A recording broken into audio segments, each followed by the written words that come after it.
नमस्कार दोस्तों, आज हम प्रधानमंत्री आवास में समग्र आईडी की केवाईसी करने के लिए उसकी संपूर्ण प्रक्रिया के बारे में जानकारी प्राप्त करेंगे। तो इसके लिए हमें सबसे पहले जो मिश्रा जी द्वारा ग्रुप में लिंक डाली गई है उसमें क्लिक करना है। जैसे ही उस लिंक पर क्लिक करेंगे तो इस प्रकार से हमें मोबाइल पर विंडो आ जाएगी। इस विंडो में हमें इंस्टॉल बटन पर क्लिक करना है, जिससे एप्लीकेशन जिसके माध्यम से समग्र केवाईसी करना है वह मोबाइल में इंस्टॉल हो जाएगी। जैसे ही यह एप्लीकेशन मोबाइल में इंस्टॉल होती है तो ओपन बटन पर क्लिक करना है। ओपन पर क्लिक करने के बाद हमें इस प्रकार से वेलकम स्क्रीन दिख जाएगी। इस स्क्रीन से आगे जाने पर हमें लॉगिन आईडी और पासवर्ड डालने के लिए ऑप्शन प्राप्त होंगे।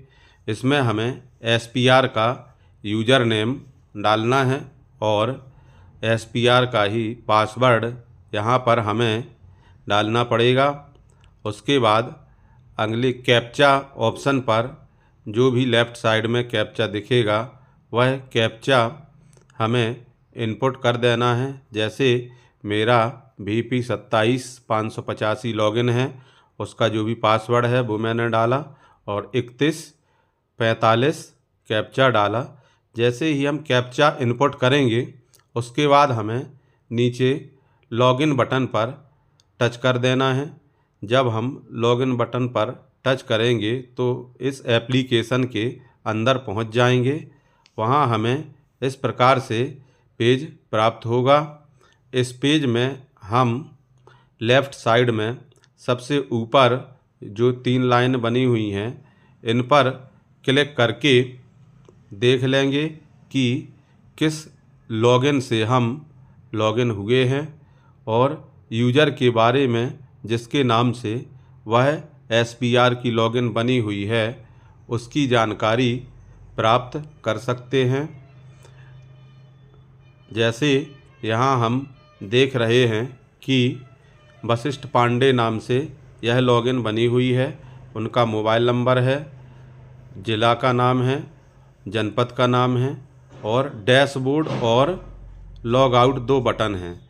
तो यहाँ पर डैशबोर्ड पर हम क्लिक करके यह देख लेंगे कि हमें पंचायत में कितने डाटा पर काम करना है। जैसे ही डैशबोर्ड पर क्लिक करेंगे तो हमें इस प्रकार से उस पंचायत का डिटेल दिख जाएगा, जिसमें मेरी पंचायत बड़ा गांव का कुल लक्षित डाटा 786 है, उसमें से 526 आवास स्वीकृत किए हैं, 260 आवास प्रतीक्षा में हैं, टोटल 586 हैं। जैसे बैक जाएंगे तो पुनः हम इसी पेज पर आ जाएंगे। इस पेज में कार्य करने के लिए हम या तो PMID इनपुट कर देंगे या फिर नाम से हितग्राही को खोज भी सकते हैं। तो जैसे हम एक हितग्राही की PMID यहाँ पर डालेंगे। जैसे PMID ये मैंने 1121202 इनपुट की है, जो कि ग्राम पंचायत बड़ा गांव के अच्छे लाल आदिवासी की है। अच्छे लाल आदिवासी की आईडी डालने के बाद हम हितग्राही खोजें बटन पर क्लिक कर देंगे। जैसे ही इस बटन पर क्लिक करेंगे तो हमें अगले पेज में अच्छे लाल का नाम और उसके पिता का नाम और लिंग जाति दिख जाएगी। इस पेज में अब समग्र आईडी लिंक करने के लिए हम बने हुए अगले बटन पर समग्र सीडिंग करें पर टच कर देंगे। जैसे इस पर हम टच करेंगे तो हमें अगला पेज दिख जाएगा, जिसमें हम व्यक्ति की समग्र की सदस्य आईडी डालकर उसकी जानकारी निकाल लेंगे। जैसे हम यहाँ पर अच्छे लाल की सदस्य आईडी डालेंगे तो उसकी जानकारी हमें प्राप्त हो जाएगी। इस पेज में हितग्राही का विवरण, पीएम आईडी, नाम, पिता का नाम, लिंग, जाति, उसके बारे में संपूर्ण जानकारी है। यह जानकारी देखने के बाद हम समग्र आईडी में उस सदस्य की मेंबर आईडी इनपुट करेंगे। मेंबर आईडी इनपुट करने के बाद नीचे जो बटन दिया हुआ है जानकारी प्राप्त करें, उस बटन पर हम क्लिक कर देंगे।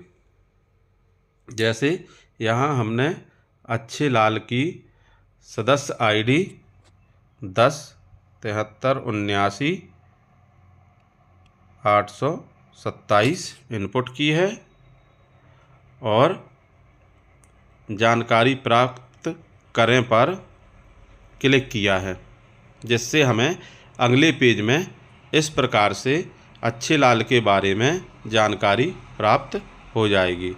यहाँ पर समग्र आईडी, परिवार आईडी, लिंग, जाति, जन्म दिनांक, उसका पता, ये इस प्रकार से उसकी जानकारी हमें मिल जाएगी। जैसे ही यह जानकारी हमें मिलेगी तो यह जानकारी उसकी समग्र में उसने आधार से जो केवाईसी की थी उस आधार की जानकारी यहाँ पर हमें प्राप्त हुई है। यह जानकारी देखने के बाद हम यह क्लियर कर लेंगे कि दी हुई पीएम आईडी का ही यह सदस्य है, जिसकी समग्र आईडी हमें पीएम आईडी से लिंक करना है। जैसे आगे बढ़ेंगे तो इस प्रकार से हमें उसका समग्र में और पीएम आईडी में नाम का मिलान का परसेंटेज दिख जाएगा और पिता का नाम का मिलान का परसेंटेज दिख जाएगा, उसके लिंग का परसेंटेज दिख जाएगा, जाति, जन्म दिनांक, ये सब जानकारी दिख जाएगी। नीचे साइड हमें समग्र सीडिंग स्वीकार करने के लिए और समग्र सीडिंग अस्वीकार करने के लिए 2 ऑप्शन प्राप्त हो जाएंगे। तो इस व्यक्ति को मुझे पता है कि वही व्यक्ति है, भले ही इसका नाम और पिता का नाम का मिलान का परसेंटेज कम है, तो मैं समग्र सीडिंग स्वीकार कर लूँगा। उसके लिए मैं समग्र सीडिंग स्वीकार करें ऑप्शन को चुन लूँगा और आगे बढ़ जाऊँगा। तो जैसे ही उसको चुनेंगे तो इस प्रकार से हमें पेज मिलेगा।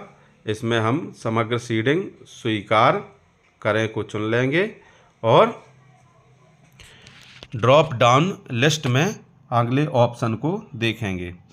इस लिस्ट में हम जैसे ही समग्र सीडिंग स्वीकार करें चुनेंगे तो इस लिस्ट में हमें 2 ऑप्शन दिखाई देंगे कि जो समग्र सीडिंग हमने स्वीकार की है तो उसकी हितग्राही की पहचान अन्य दस्तावेज से की है या हितग्राही की परिवार आईडी एवं सदस्य आईडी मिलान किया गया है। तो ये जो भी ऑप्शन हमें है, जैसे मैंने अन्य दस्तावेज से भी उसकी पहचान की है तो वही आईडी है, वही व्यक्ति है। तो मैं पहले वाले ऑप्शन को यहाँ पर सेलेक्ट कर लेता हूँ और उसके बाद आगे बढ़ जाऊँगा। जैसे ही मैं पहले ऑप्शन को सेलेक्ट करूँगा मुझे इस प्रकार से पेज दिखेगा जहाँ पर विवरण लिखना होगा। तो विवरण में कमेंट में कुछ भी कमेंट डाल दूँगा। जैसे यह आवास कंप्लीट है तो मैंने आवास कंप्लीट कमेंट डाल दिया है और उसके बाद में ये घोषणा है कि मेरे द्वारा जो जानकारी दी जा रही वह सही है। तो यह घोषणा चेक कर लेना है। तो इसमें मैं टच कर दूंगा तो यहाँ पर राइट का निशान आ जाएगा और घोषणा में सहमति हो जाएगी। जैसे इसको टच करूँगा तो मुझे इस प्रकार से अगला पेज दिखेगा जिसमें मुझे नीचे हरे कलर का सबमिट बटन मिल जाएगा। इस सबमिट बटन पर क्लिक करने के बाद जो जानकारी मैंने दी है सदस्य आईडी समग्र की लिंक करने के लिए उस हितग्राही से, वह आईडी लिंक करने के लिए प्रोसेस होने लगेगी। जैसे ही कुछ समय के बाद यह प्रोसेस कंप्लीट होगी तो मुझे मोबाइल स्क्रीन पर एक मैसेज बॉक्स दिखाई देगा जिसमें यह पूछा जाएगा कि क्या आप चुने गए हितग्राही का समग्र सीडिंग करना चाहते हैं? तो यदि वह हितग्राही सही है तो मैं समग्र सीडिंग के लिए हाँ पर क्लिक करूँगा, और अगर गलती से मैंने गलत आईडी है, मुझे लगता है कि यह हितग्राही सही नहीं है, तो नहीं पर भी क्लिक कर सकता हूँ। यहाँ पर मैंने हाँ पर क्लिक किया है, जिससे मुझे इस प्रकार से सक्सेस हितग्राही समग्र सीडिंग सफलतापूर्वक किया गया। तो हितग्राही का समग्र सीडिंग सफलतापूर्वक होने का इस प्रकार से फिर से मुझे एक मैसेज प्रदर्शित होगा, जिससे मैं समझ जाऊंगा कि मैंने एक हितग्राही का सर्वे कर लिया है। इसी प्रकार से मुझे सभी हितग्राहियों का सर्वे करना है। जैसे ही ओके पर क्लिक करेंगे और डैशबोर्ड देखेंगे, देखिए इस प्रकार से मुझे दिख जाएगा। जैसे जो सबसे नीचे ऑप्शन था उसमें देख रहे थे कि मुझे 786 लोगों की सर्वे करना है, वहाँ पर 785 हो गया है। और जहाँ पर मैंने सर्वे किए हुए सदस्यों की संख्या मेरी 0 थी, वहाँ पर 1 दिखने लगा है कि कुल समग्र दर्ज हितग्राही 1 है। निरस्त किए हुए हितग्राही 0 है, क्योंकि मैंने निरस्त नहीं किया है। बहुत बहुत धन्यवाद।